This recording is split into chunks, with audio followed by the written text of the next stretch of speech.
പണി കിട്ടി മക്കളെ, പണി കിട്ടി. എന്താണെന്നല്ലേ, എനിക്കൊരു ഓർഡർ വന്നു. കാണാത്ത പുതിയ ഡിസൈൻസ് ഒന്നുമില്ല, മുമ്പ് ചെയ്തിട്ടുള്ള അതേ പാറ്റേണിൽ തന്നെ ചെയ്യാനാണ് വർക്ക് കിട്ടിയത്. എനിക്കാണെങ്കിൽ ഇച്ചിരി റൂൾസും കാര്യമുണ്ട്. എന്താണെന്ന് വെച്ചാൽ വർക്ക് സ്റ്റാർട്ട് ചെയ്യണമെങ്കിൽ ഫസ്റ്റ് പേയ്മെന്റ് ചെയ്യണം. അങ്ങനെ അവർ പേയ്മെന്റ് ഒക്കെ ചെയ്തതിന് ശേഷം ഞാൻ വർക്ക് സ്റ്റാർട്ട് ചെയ്തു. അപ്പോൾ അവർ പറഞ്ഞിരുന്നു ഫസ്റ്റ് കുട്ടിയുടെ ബർത്ത്ഡേ അതിന് മുമ്പായിട്ട് കിട്ടണമെന്നൊക്കെ. ഞാൻ അഡ്രസ്സ് ഒന്നും ചെക്ക് ചെയ്തില്ല, അതാണ് എൻ്റെ മിസ്റ്റേക്ക്. അങ്ങനെ അഡ്രസ്സ് നോക്കുമ്പോഴേക്കല്ല അറിഞ്ഞത് ഇത് കേരളത്തിലല്ല തമിഴ്നാട്ടിലാണെന്ന്. അങ്ങനെയാണ് അവരോട് പറഞ്ഞു ഇത് പെട്ടെന്ന് കിട്ടണമെങ്കിൽ സ്പീഡ് പോസ്റ്റ് ചെയ്യണം. അങ്ങനെ അവരോട് പറയുമ്പോൾ അവർ പറഞ്ഞു ഓക്കെ അത് തന്നെ ചെയ്തോന്നും പറഞ്ഞു. അപ്പോഴാണ് എനിക്ക് സമാധാനമായി, ഇനിയും നല്ല ആൾക്കാരുണ്ടല്ലോ എന്ന്. എങ്ങനെ കൊറിയർ ഓഫീസിൽ വിളിച്ച് ചോദിച്ചു സ്പീഡ് പോസ്റ്റിന് എങ്ങനെയാണ് കോസ്റ്റ് ഒക്കെ. അപ്പോൾ അവർ പറഞ്ഞു 260 എന്നൊക്കെ പറഞ്ഞു. പിന്നെ ഒരു കൊറിയർ ഓഫീസിൽ വിളിച്ചിട്ടാണ് പറഞ്ഞു 360 ആണെന്ന്.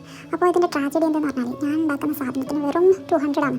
പ്രൊഡക്റ്റിനേക്കാളും കൂടുതലാണ് ഡെലിവറി കോസ്റ്റ് കൊടുക്കേണ്ടത്. അപ്പോൾ ഉണ്ടാക്കുന്നിടയിൽ ഞാൻ കാണിക്കുന്നത് ഇത് അത്ര സിമ്പിൾ അല്ല കേട്ടോ. ഇതിൻ്റെ കൈയൊക്കെ കണ്ടല്ലോ, അത്യാവശ്യം നല്ല പെയിനൊക്കെ ഉണ്ട് കേട്ടോ. ഞാൻ പറഞ്ഞിരുന്നു വേറെന്തല്ല, ചിലവർക്ക് ഷിപ്പിംഗ് ചാർജ് കൊടുക്കുമ്പോൾ ഭയങ്കര സങ്കടം. എന്നാൽ ഞാനൊരു കാര്യം പറയട്ടെ, ഇപ്പോൾ നമ്മളൊരു ഡ്രസ്സ് എടുക്കാൻ അഥവാ ടൗണിൽ മറ്റും പോകുന്നുണ്ട്, എന്നിട്ട് നമ്മൾ ആ ഷോപ്പിൽ കയറി ആ ഓണറോട് നമ്മൾ ചോദിക്കുക ആ റിക്ഷൻ്റെ ഒന്ന് പൈസ കൊടുക്കുമോ? ഇല്ലല്ലോ. അപ്പോൾ അതുപോലെയാണ്